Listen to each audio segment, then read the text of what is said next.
can get started and finish on time, let's kick off with an acknowledgement of country. So I want to acknowledge first that we're all joining everywhere around this continent from the unceded sovereign lands of Aboriginal and Torres Strait Islander peoples. We thank and acknowledge the elders of all the First Nations around the continent for looking after this country for many generations. And we share this aim of looking after country and, of course, restoring a safe climate for future and current generations of all species. I'm joining today from Wurundjeri Woiwurrung country in Melbourne, Naarm, where I live and work, and pay my respect to the elders of the Wurundjeri and, of course, to all of the traditional owners and all the lands that you're all joining from today, and also extend that respect to elders who are with us today.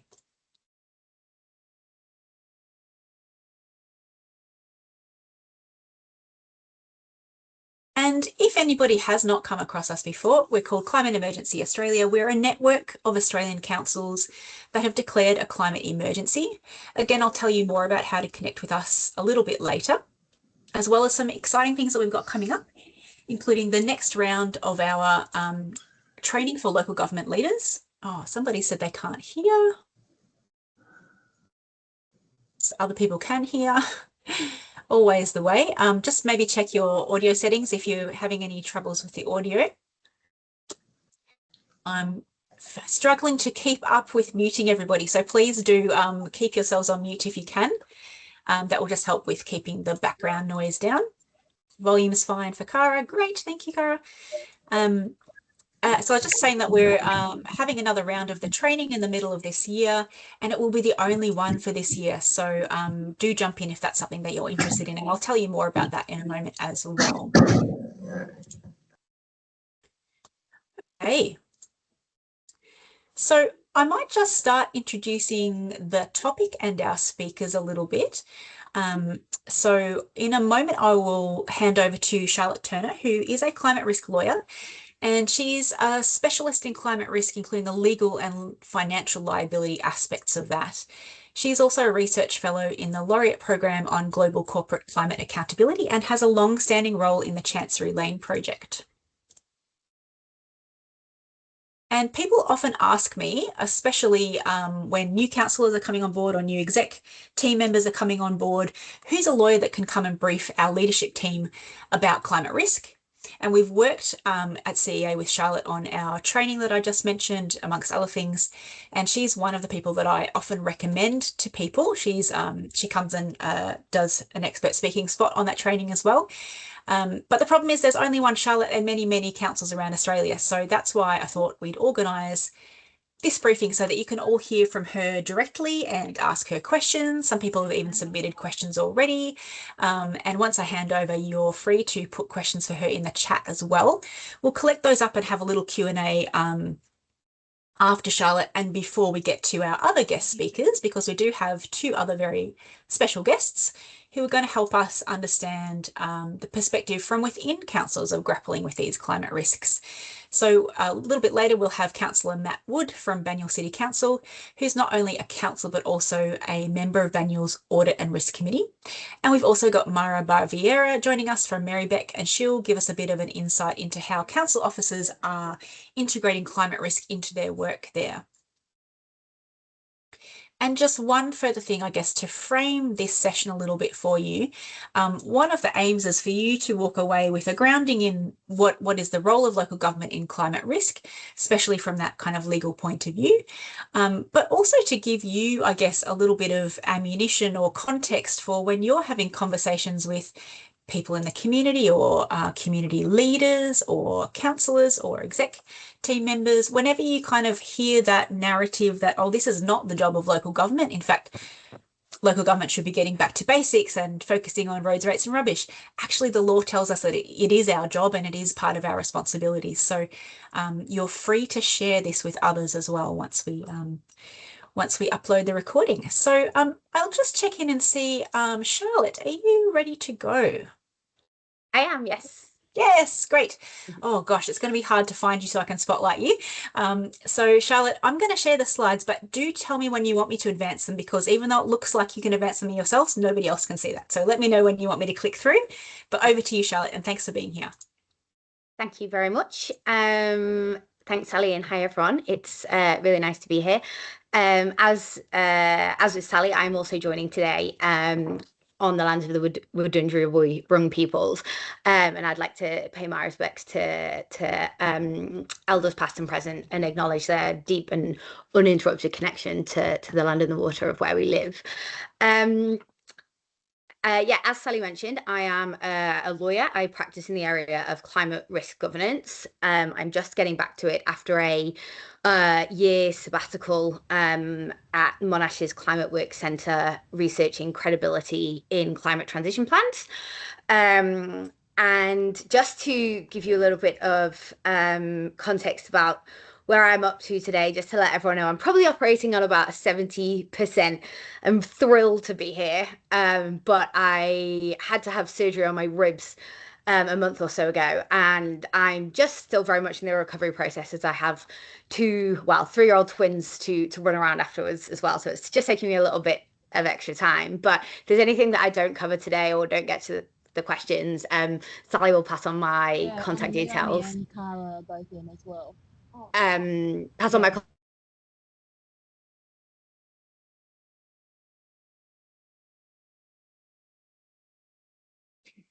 Sorry, Charlotte, can you please unmute yourself? I just had to mute everybody for a second and it got you too. Okay, perfect. I was just saying, let's go. Next slide, please.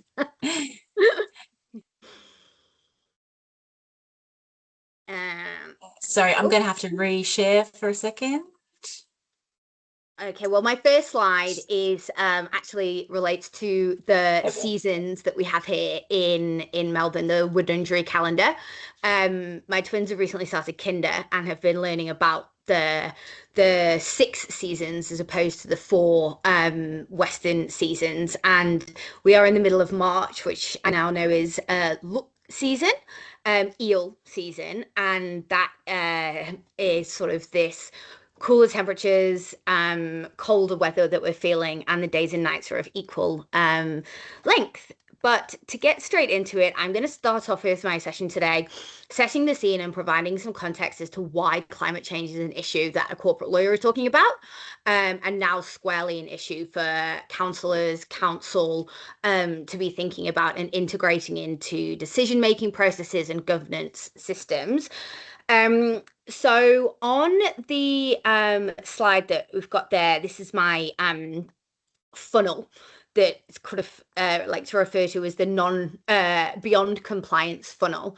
Because as Sally mentioned at the beginning, a question that often gets asked is, well, what are the legal obligations? What does the law say about integrating climate change or thinking about climate change as a councillor, and what are the obligations? And the point of this funnel is to kind of point out that legal obligations are really the bottom of the sort of pressure that adds up to all being what is foreseeable. And a little bit later on, I'll talk to like duties of care and foreseeable risk. But all of these things here all feed into what makes climate change and nature risk a reasonably foreseeable risk, and therefore one risk that now has to be, or the risk that now has to be considered. And so those things that build on top of hard law legislative obligations are the soft law, community expectations, and sort of scientific developments and the understandings of the climate science, which now all, as I said, feed into that what is reasonably foreseeable and therefore a material issue. We'll go to the next slide, please, Sally. I wonder if I can do it. Oh, I can. There we go. And so it's in this broader Charlotte, context. just warning you, people can't see you're advancing. It's like a private view for you. So do keep telling me when to click through. Yeah. Okay, I'm on the slide with the 3 buckets of financial risk. So physical risk, yes, we are. Economic transition risk, and liability risk. And to the broader context that I was just talking about before, those risk pressures from the law, capital markets, sort of your financiers, insurers, your community and stakeholders, to fully understand that risk profile, we can then understand how this evolves and is now what it's considered a financial risk. And so these three buckets are what Mark Carney, in his capacity as the governor of the Bank of England in 2015, sort of labeled the financial risks related to climate change are. And so the two primary risks that were described by Mark Carney are the physical risks, and those are the ones that are sort of much easier to understand when we're thinking about climate change, because we see them and we hear about them. The economic transition risks, and these are the risks that arise as the economy is transitioning to operating on a low carbon basis, which I think over 90% of the world's governments have emissions reduction targets. The Australian target was updated towards the end of last year. And it's that sort of how the policy, regulatory, technological and sort of stakeholder, how all of those things are evolving in consideration of the economy transforming to net zero. And then liability and litigation risks can pop up from either a failure to consider and manage these risks, a mismanagement of these risks. And so I'm going to talk through each of these briefly. And it was the Paris Agreement that kind of set the market signal for the economy to transition by having the wording about doesn't use the term net zero, but essentially by having that the economy will be operating on that sort of balanced net zero way by we now understand that needs to happen by 2050. And we also have the equivalent for nature and biodiversity now with the global biodiversity framework. Okay, so we'll just go on to the next slide, please, Sally.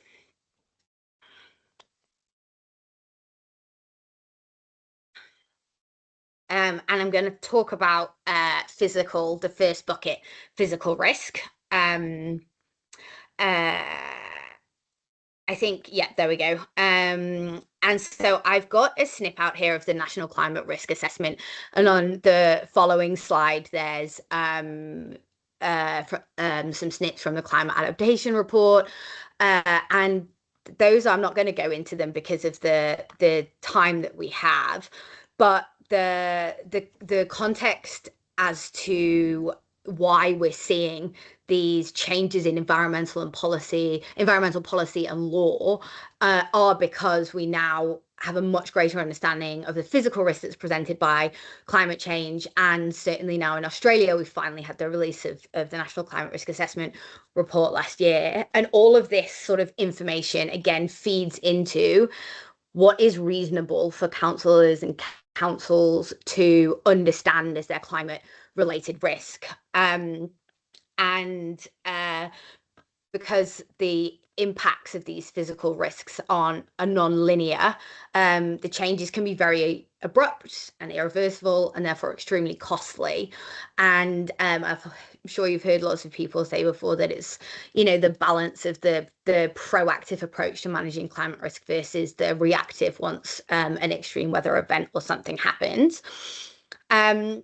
And so the physical risk relates to both the extreme weather events that we are all familiar with in Australia, fires, floods, those sort of events, but then also the chronic onset physical changes, so sea level rise, ocean acidification, those sort of more gradual chronic risks. And when I've got some quite detailed slides which set out, well, what does this mean what is the physical risk? How does that translate into risk for council? And I don't propose to read out what I've got in the slides. I think we can flick through just a couple, Sally, because then you can just see the things that I'm pointing to in terms of why. And now we have all of this information that sort of adds to the balance of what's reasonably foreseeable. And so if I'm on the slide that has the so what, the broader impacts on the built environment, as I said, I don't propose to read these out, there's sort of more just detail that you can take away and think about, and which ones might apply in your particular council context. But they're there to sort of connect the dots between what does this physical risk, how does that translate as a financial risk to council and councillors? So whether that's like the infrastructure and asset damage or useful life, costs that may be associated with that to update it, sort of the roles of the planning and development overlays, valuation of assets. So how the physical impacts of climate change impact council's broader built environment, but then also on the next slide, the impact on your communities and service provision, and what those physical risks, how they impact on your service provision, and what that might mean in terms of increased having to have increased availability of things. A few weeks ago, when we had a very hot day in Brunswick, where I live, I got a notification from the library saying that the libraries would be open for extended hours because of the heat, to provide that space for people who might not otherwise have air conditioning at home or whatever. So how those things all connect. And I'll move on to the transition risks now. And as I briefly mentioned, these are sort of born out of the Paris Agreement and the responses to the physical risks. So how all over the world and in the economies that have set targets, and here in Australia, and state targets, and whether you have a target for your individual council that might be net zero by 2050 or whatever it might be, to reach those goals, to try and mitigate and now adapt to the physical risks. What are the things that are the sort of policy and legal implementations to make that transition happen, to meet those goals? So it's the policy and the legal risks, which can sort of span across legislated net zero targets, financial policies, and development and operational standards. If there's uplifts in planning and energy efficiency legislation, and here in Victoria, under the Climate Change Act, there's some obligations for councillors in terms of public health plans, and that sort of thing. And on the next slide, I've just set out some sort of the stakeholder preference shifts. That includes sort of all of the ends of the stakeholder spectrum. So credit rating agencies, which obviously impacts the availability and cost of finance, thinking about insurance as well, for not just council, but the constituents in your areas, and the community expectations. And that's where sort of the community concern and the broader understanding and knowledge of climate change uplifts that base expectation of reasonable foreseeability, because there's a lot more community knowledge, scientific knowledge, and those sorts of things. And so I just have on the next slide about insurance, and this being a sort of key risk that fits in this economic transition risk. And even though there's no like freestanding duty to ensure insurability, when there is none available or it's far too expensive, even though there's no broad duty of care or a broad duty or statutory obligation for a council to be the insurer of last resort, what does that mean in terms of the sort of the makeup of your councils, how people can afford to live there, not live there,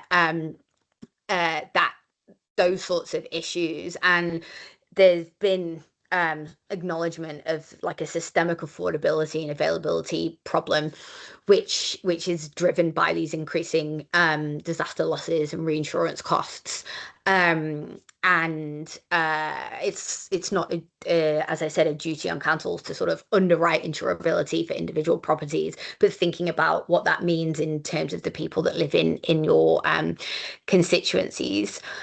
And I'll touch on a bit more when I go into the liability section, but as I mentioned, there's no sort of blanket duty for insurability, but the looking at where duties do then come into play is, okay, well, have there been informed planning decisions that have properly considered climate hazards? But we'll go into that in a little bit. If we move to the next slide now, I've just popped this one here because when thinking about what's reasonably foreseeable and the risks that might be presented to a council, those climate related financial risks, whether it be the physical, economic transition risk, understanding the risk and how that impacts council, and going back to thinking about those things like assets, insurance. It's that classic thing that you can't manage what you can't measure. And the Task Force on Climate Related Financial Disclosures, which was released shortly after a couple of years after the Paris Agreement, gives a really nice framework for how to start thinking about disclosures. And in the listed entity corporate world, there's now a legislated mandatory reporting regime, which is far more detailed in the requirements for disclosure, and for large listed entities, but the sort of 4 pillars remain the same. And it's just a really good way to be thinking about climate related financial risk and the stress testing and scenario planning of, okay, what are the risks?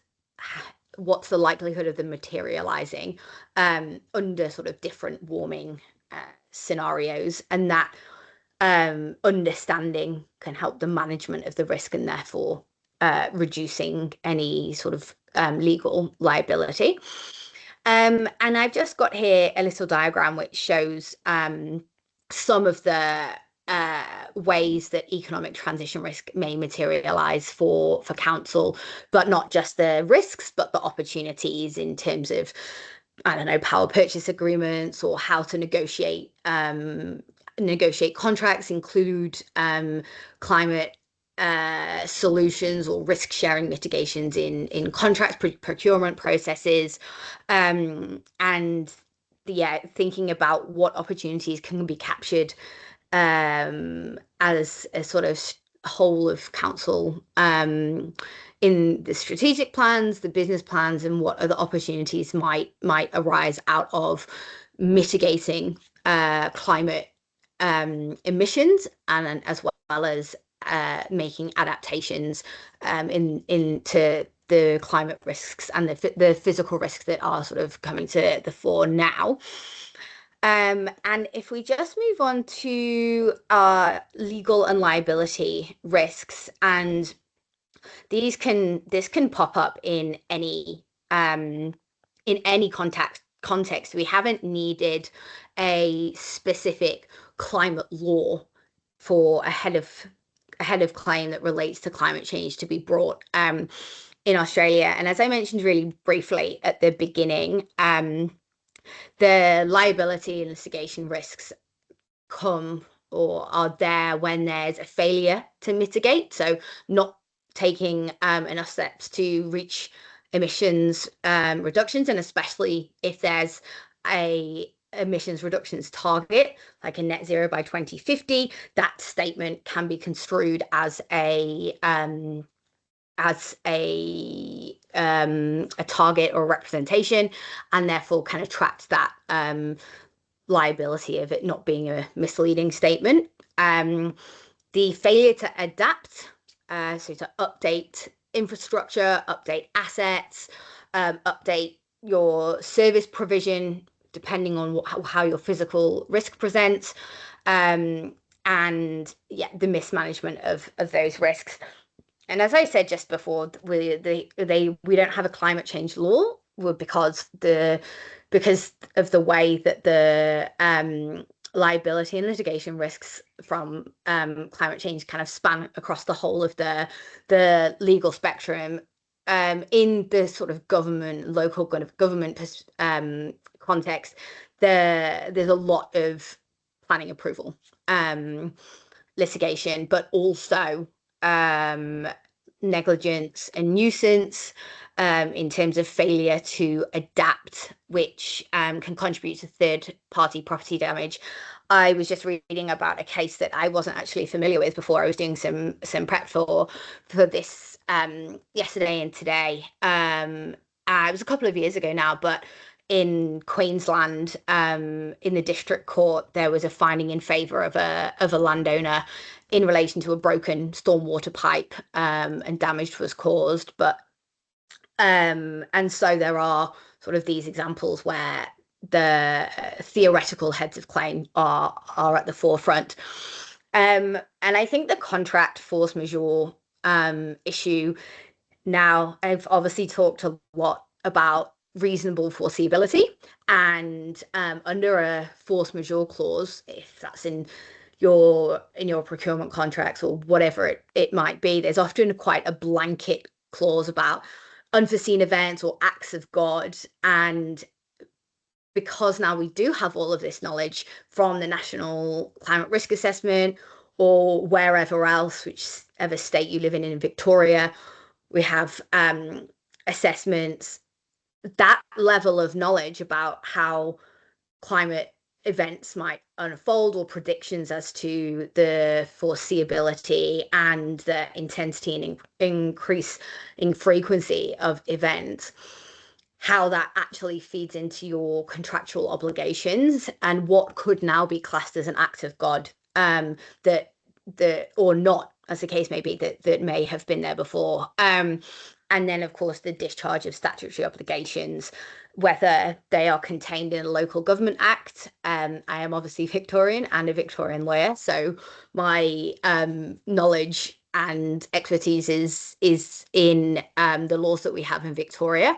But this is all very kind of like high level and generalized, and it applies kind of across the sort of duties can arise, whether it be a general duty in negligence or whatever, but then also that maybe more specific legislation in other states, which include specific provisions. Like on the next slide, I've got I've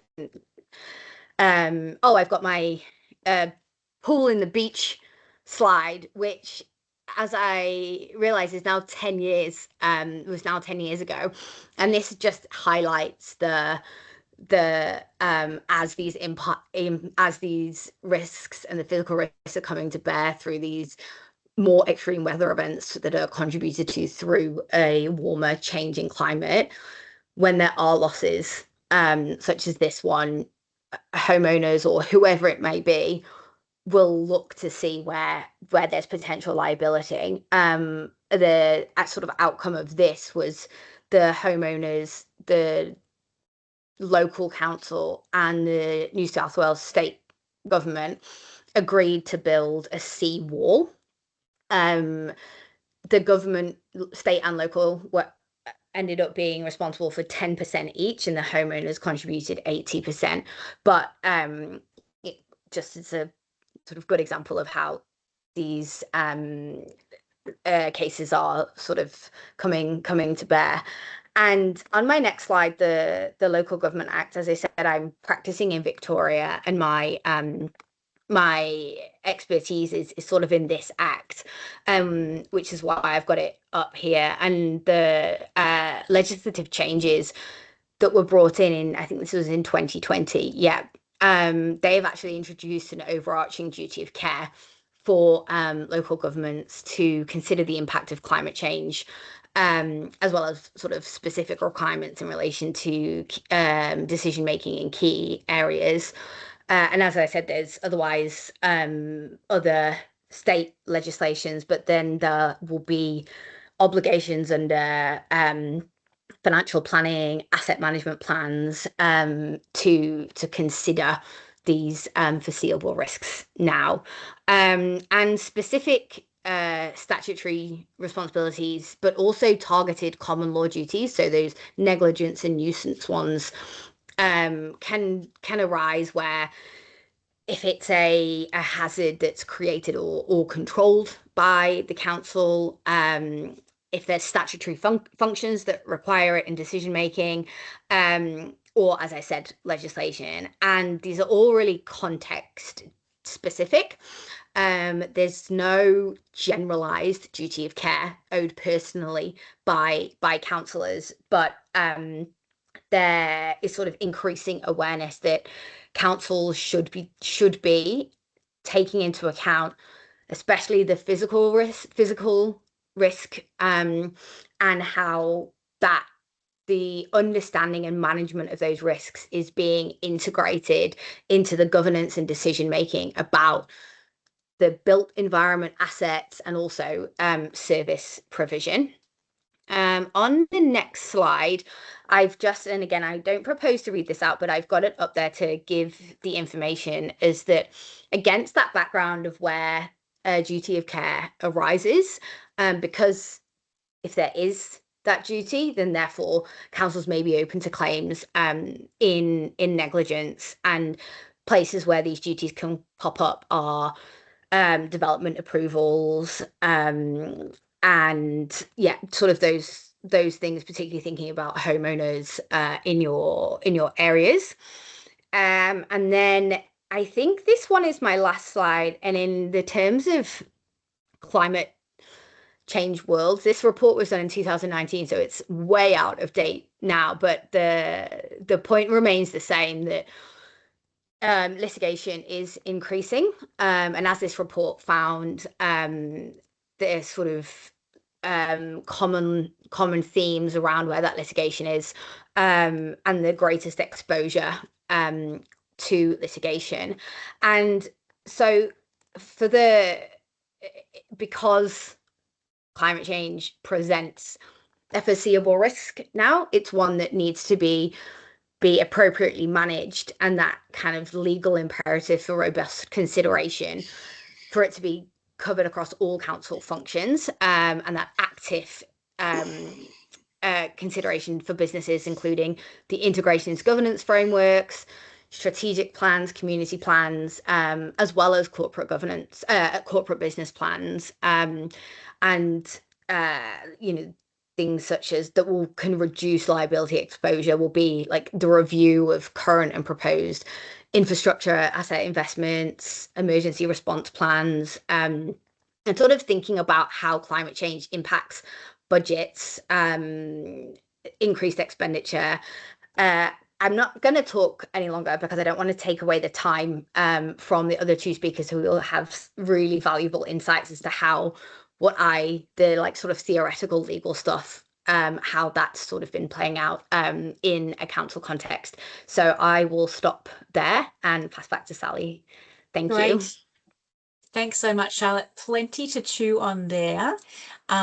I'm going to ask people now to put their questions for Charlotte in the chat.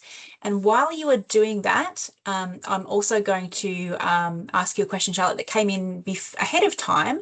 But also, folks, if you want to actually ask a question out loud, maybe turn your video on. That will help me see you and put your hand up. But Charlotte, one question that I got, which you've partly just addressed, I think, but could be good to hear a little bit more. Somebody was asking about the insurance implications for climate risk outside of property damage, and more in terms of legal liability, in terms of discharging council's obligations.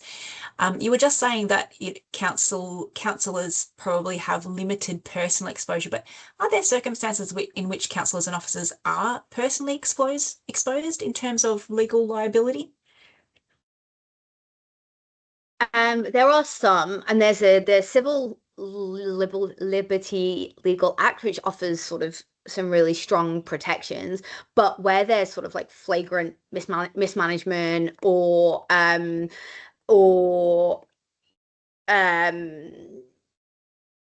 I think it would be unusual for a councillor to attract specific personal liability. It's a lot more the risk to the council.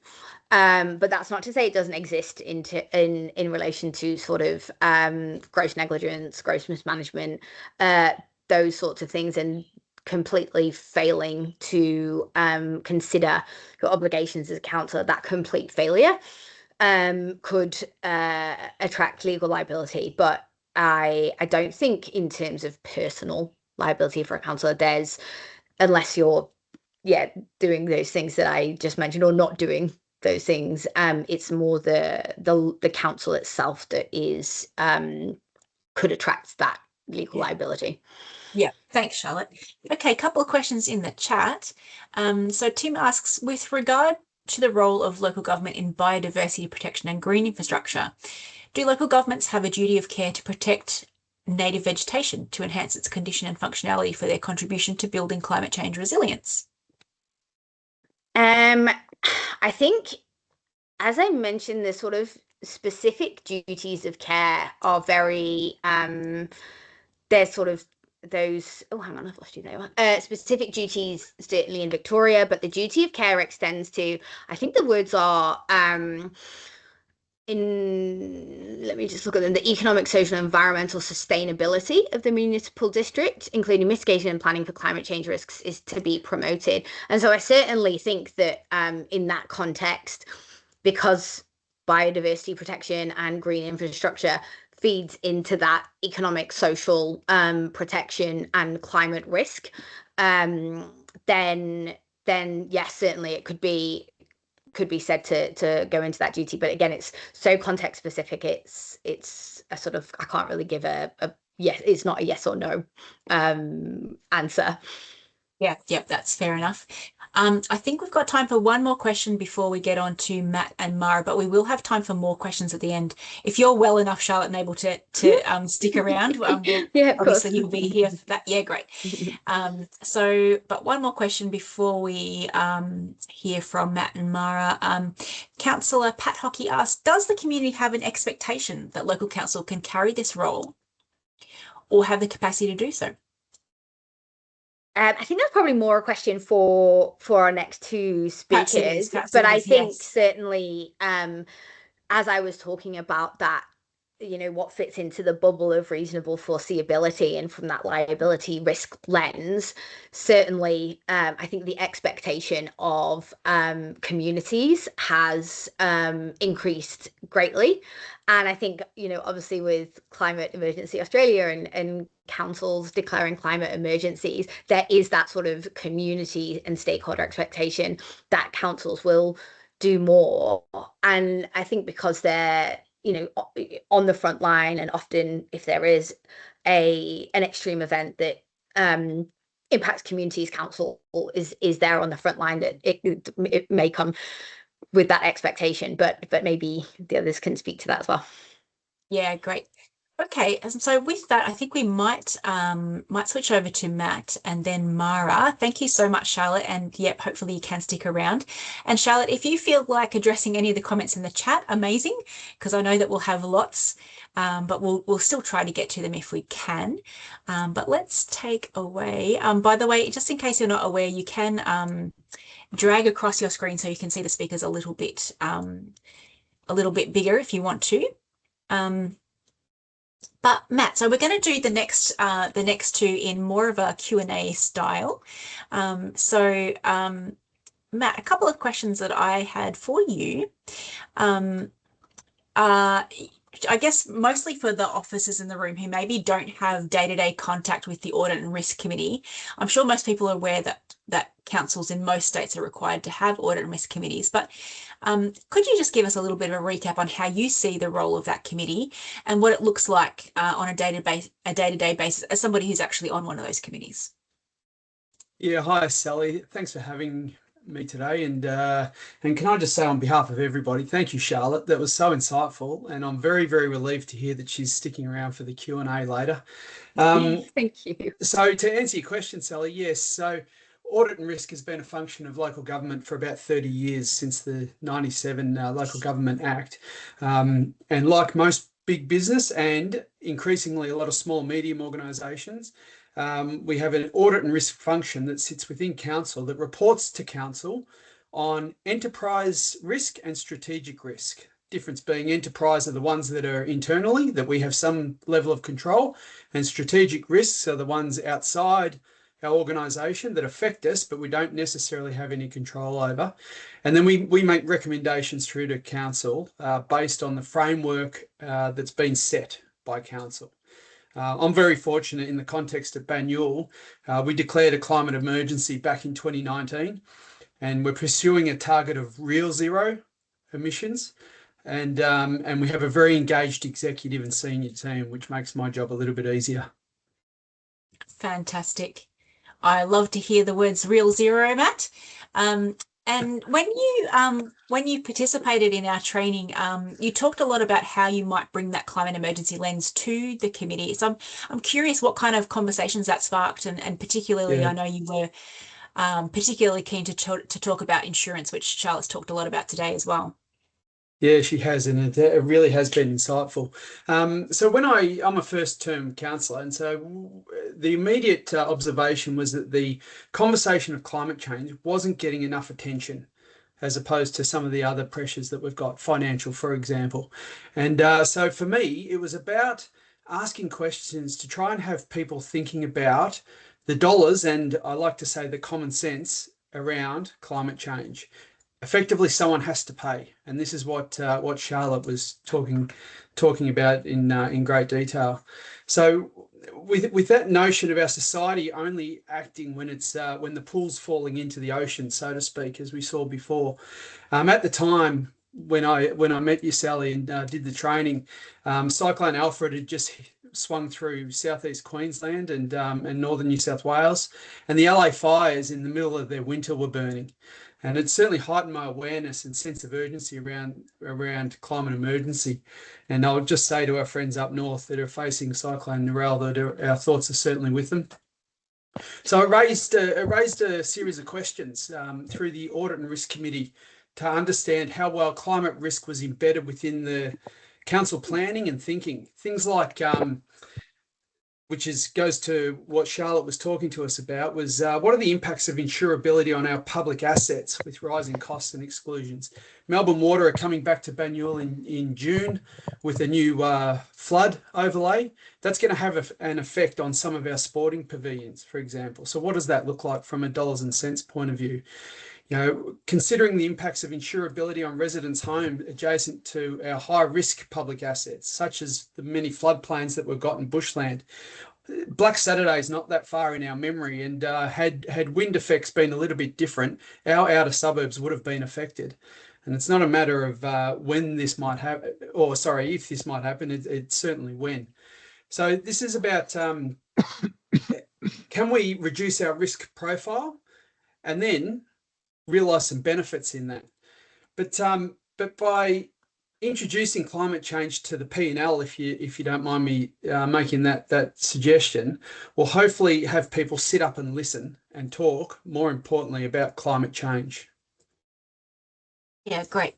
And I'm curious to know, now a year on after you did that training, how do you feel like the organisation's going in terms of coming to grips with those insurance challenges for public assets and just generally in the climate risk journey? Yeah. Look, as I said, I came in and we've got quite a mature framework around this. But climate change sits as one of our 7 strategic risks for the organisation. So it has its own dedicated spotlight. Others include, global events like pandemics, legislative change, external financial challenges, which are on us at the moment. But it's about putting measures around this one specifically. And then importantly, Sally, this moves away from protecting our own to leading by example. What are we doing differently to change, which ultimately influences the effects of climate change, which is really what we need to be getting to. So this year, we're developing our first climate adaptation plan. So that's going to empower and support all the actions across the organisation. And so it underpins everything we do. One tangible, and this could go as a suggestion for any councillors out there, one tangible change that we made is that every report that we get for council or briefing paper has a dedicated subject that is environment and climate change impact assessment. So the officers are, if you don't mind me using the language, forced to think about the effects of climate change in whatever the topic is. And sometimes there just isn't an effect, positive or negative, but it gives the councillors a chance to ask the question, have you considered this? Why aren't we thinking about this? And it's those little changes that brings this topic into our day-to-day vernacular and is making a real impact. Yeah, great. Thanks, Matt. And are there any other ways that doing that training has kind of shaped your perspective on climate risk or your role as a councillor? Oh, look, certainly. I mean, I was in that camp that I knew we had to do something, but not really sure.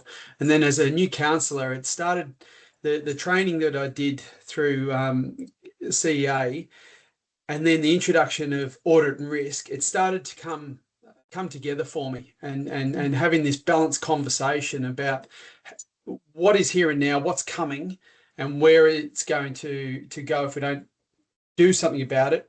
But again, from a cost point of view, and this is where you get the I'm sorry to say it, but the other tiers of government, they're going to listen when it's costing money, when the money's on the table. And so it's just about bringing the CEA training into that context was a great help for me. And I suppose, you know, if I was thinking about other councillors out there that are, because I know that there are other councillors that don't particularly have the environment, the working environment that is supportive in this space. It's about introducing these very small, tangible questions that will hit the purse strings. I think that'd be my bit of advice, is where councillors should head. Yeah, great. And any other final words of advice for other councillors, just in general terms, about influencing climate risk policy? Yeah, look, I'll use an example there. One of my colleagues is exceptionally well read and passionate in this space, but sometimes the words are lost. They're just, people aren't listening anymore. So I think it's choosing your target and choosing. I'm coming back to my whole point is where it's going to hurt, in the back pocket. And so just alter your arguments to what's in it for them. You know, that image of the pool in the backyard, and there was a little quote there that, you know, the homeowner with negative equity is more powerful than the eco warrior. Yeah, it's honing in on that and making sure that people are focusing on what's going to make them change their thinking, I guess, is probably what I'd say. Yeah, great. Fantastic. Thanks, Matt. Really great to hear your perspective. We'll move on to Mara now, but we will have time for questions for everybody. So Mara Baviera from Merri-bek City Council, thank you for being here.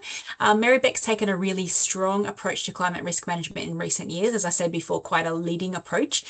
Just for the people who may not be familiar, are you able to give us a little bit of a recap on what Merri-bek's done before we move on to some of your new and exciting initiatives? Thanks, Sally. So in 2022, Merri-bek Council endorsed a climate risk strategy. At the time, there weren't many of its kind. Climate risk may have been perceived, or may still continue to be perceived, as an internal, operational issue that council does with the Audit and Risk Committee, with its own processes. But at that time, we had publicly endorsed it, making a commitment to the community as well.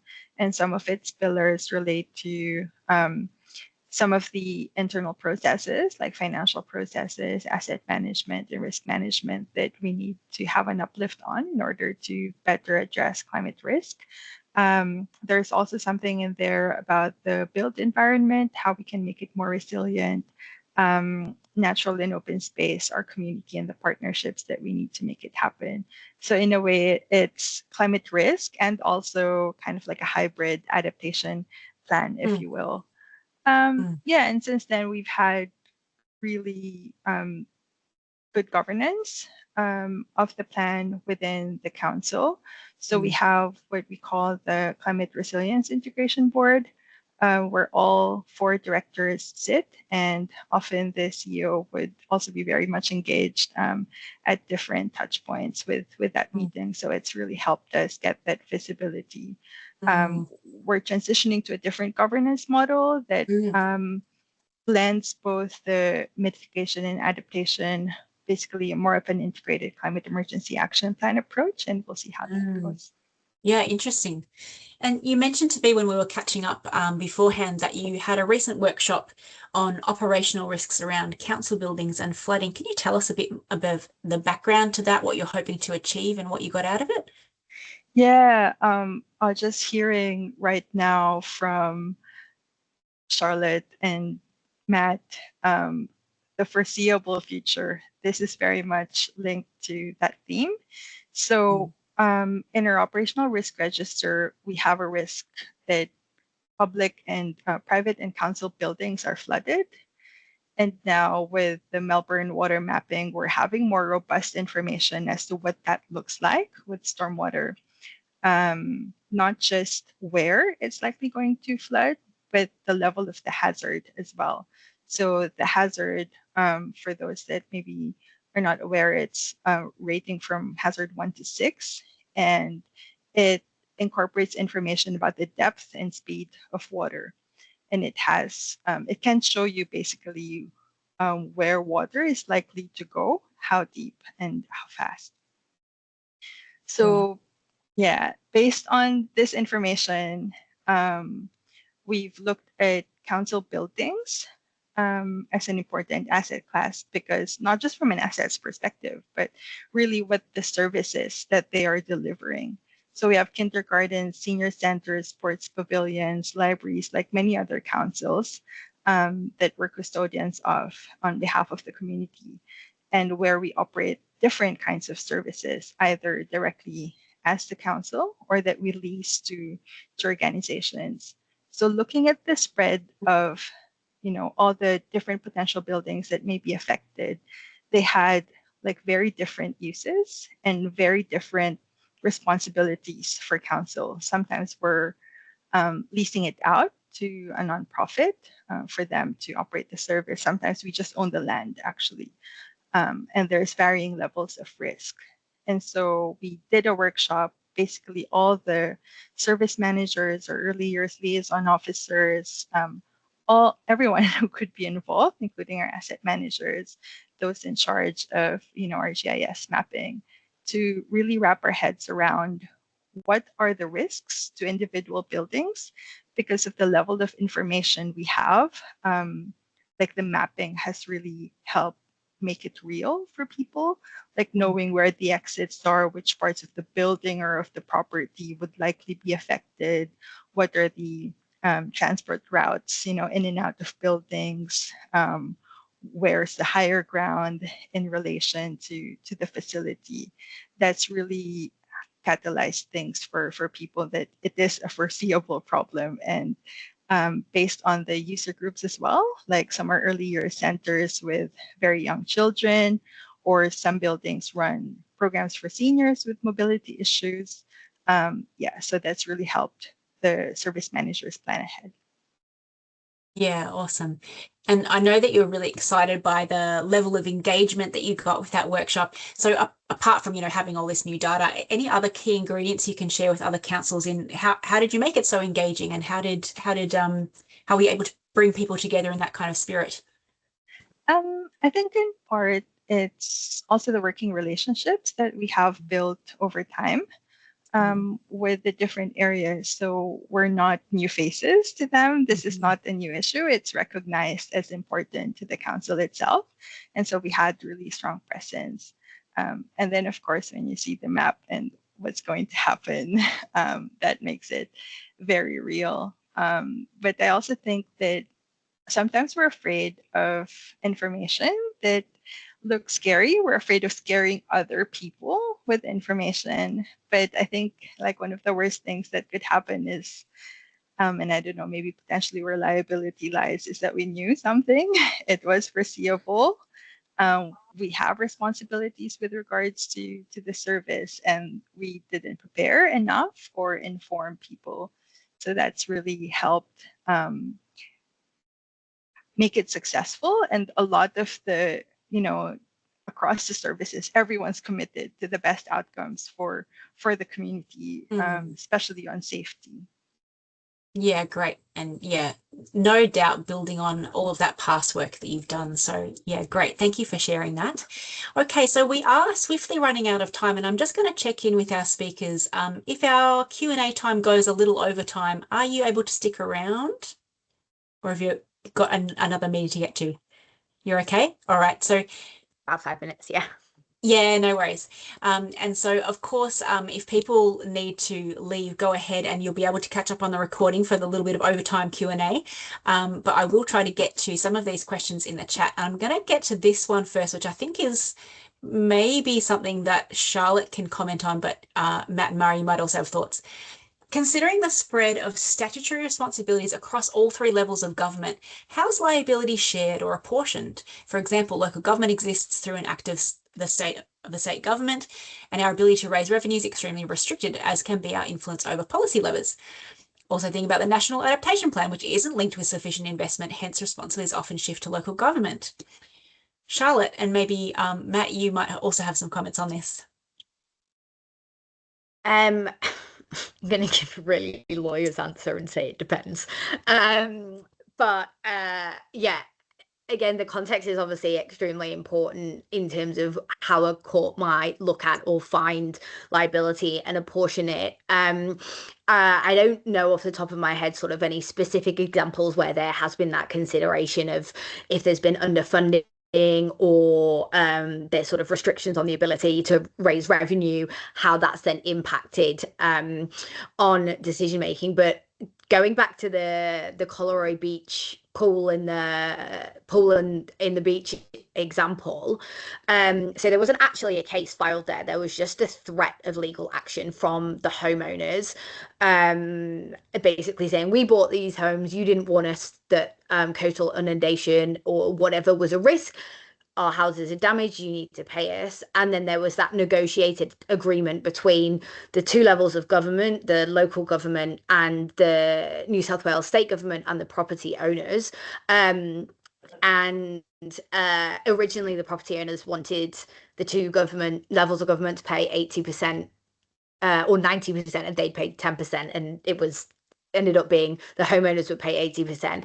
But I think that yeah, the long and the short of it is it will be very context specific.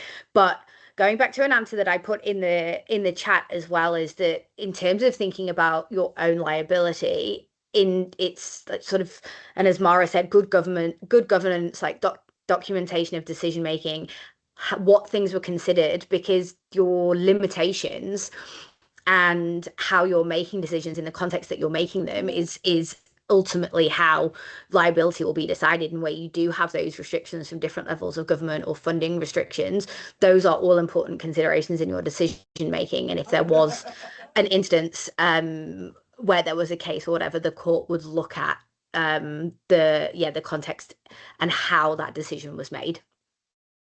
Yeah, thanks, Charlotte. Matt, any quick comments on that one from you? Quickly, I mean, again, very well summed up there, Charlotte. I, as a councillor, take some comfort that we have protection, but at the same time, I think I'd speak for all councillors that we take the protection of the organisation very seriously, and so risk to the organisation is risk to us as a councillor. I don't think that's too far a stretch, and so we talk about duty of care, and yes, we can do what we can to protect ourselves, but it's taking this even a step further just to make sure that we're doing absolutely everything we can as a collective council law group to affect meaningful change that is not going to have us in this space in the first place. Yeah, thanks, Matt. A quick one before Charlotte has to leave, an interesting one from Shelley. Do you think force majeure claims will be frustrated due to human-induced changes to weather events, i.e. it's not entirely force majeure? The short answer to that is yes. But of course it depends. And I think that goes to the point that I really rushed over when I was talking about liability and consideration of those clauses. What now may or may not be deemed as a unforeseeable event. And yeah, there's certainly all sorts of litigation battery. in that area. Yeah, so it's a hybrid, so it's battery and petrol. Sorry, I just lost my train of thought there. Yes, lots of litigation in that area for sure, because if you are the contracting party that suddenly has liability because of an act of God or whatever, if that actually was reasonably foreseeable, given the understanding of the science and what's reasonably expected, then absolutely. And so I think that's why it's really important to actually take a look at those force majeure clauses, see how climate risk is allocated and apportioned in contracts. Yeah, thanks, Charlotte. Okay, so I know, Charlotte, you'll probably have to go very soon, so please do when you have to, and thank you so much for being here. It's been fantastic to have all of your input, and thank you, as always, for contributing so greatly to our understanding of climate risk for councils. An interesting question here, which actually we're going to dive into in great detail in the June webinar, is how do councils negotiate situations where upgraded climate or natural hazard modelling indicates that some areas are no longer safe to occupy, but wondering whether Mara or Matt maybe has any thoughts on that. I'll have a try. Thanks, Charlotte. Noting that I'm not a planner, not a planning expert. I think it's the different levels of risk, as well as what you can do to prepare. In terms of risk management, there's usually a risk mitigation hierarchy. You try to eliminate the risk. If you can't, you manage its impacts down the line. So, for example, with council buildings being flooded, the impact may be to the asset itself, like building damage or loss of maybe books and other materials in the facility. But if people aren't there, if you have robust emergency preparedness activities, for example, the service may be able to operate at different times of the year. And so that you can focus on different emergency preparedness or risk management processes. In some cases, it may have to be an infrastructure approach that may be necessitated, or sometimes it would have to be in terms of longer term planning, informing the building occupants or stakeholders, but also in your asset management plans, like planning to retire assets or relocate them in the longer term. So there's different ways to manage the risk, I think. Mm-hmm. Yep, thanks, Mara. Anything you want to add to that, Matt? I guess my thoughts go to the obvious example up at Lismore. My thoughts are certainly with anyone that's on this call that live up there. How many times can you rebuild a town? And so bringing it back home to us, the Melbourne water flood mapping that I mentioned, there's going to be many thousands of properties that are going to be affected by this new overlay, and some of them will be public or council assets. And so when we go, some of them won't be able to be rebuilt, or they won't be insurable. So we're just going to have to be thinking about better ways to build, which goes back to the whole context of what we're talking about is building better so that we're protecting in the built form our assets. It's not an easy one. There's no silver bullet here. Yeah, indeed. I think that could be a bit of a byline for the whole topic. I can see there are lots of questions in the chat, and actually a lot of them are around this sort of planning point of view. So hopefully you'll all be able to come to the webinar in June when we do take a quite a detailed look at that. I'm going to pick out no, I think we'll have to, what I'll do is I will do my best to corral some answers to all the questions that we didn't get to with our speakers offline. But I think for now, since people are needing to drift away, we might call a close to the questions and answers. But don't go away just yet, because I want to make sure that you all get some important information before you go. So I promise to let you know how you can connect with us with Climate Emergency Australia so you can see more of these webinars and other activities. If you haven't come across us before, please do go ahead and jump into our website. There are loads of resources there, and it also will allow you to join our base camp, which is our big online discussion forum, which I'll explain in a second. Become a member of CEA. The only way we keep going is by having members. We don't get funding from federal government or state government or anywhere else. You can join our mailing list, you can subscribe to our YouTube channel, follow us on LinkedIn. You can, of course, email me directly if you have other questions. That's the base camp that I mentioned. We've got about 600 officers on there every day chatting about problem solving all kinds of things in terms of climate work. So if you're an officer and you're not in there, please do get in touch with me or jump on the website to join that.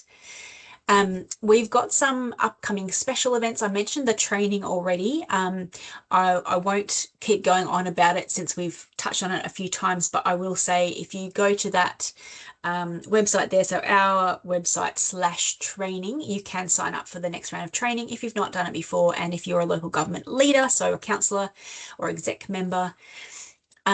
We also have the 10th anniversary of the very first climate emergency declaration coming up on the 5th of December 2026, and we'll be organising a whole range of events and special activities around that, so stay tuned for that.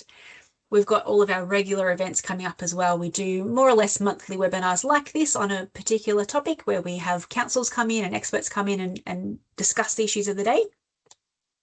We've got our officer-based discussion forums as well that are similar to this, but a little less formal and just basically officers kind of chatting about topics. And then we have our monthly climate cafes, which is where people can come and kind of debrief and talk about the emotional work of working in local government in the climate area. And this is becoming increasingly important as we start to recognise better the psychosocial risks of our work.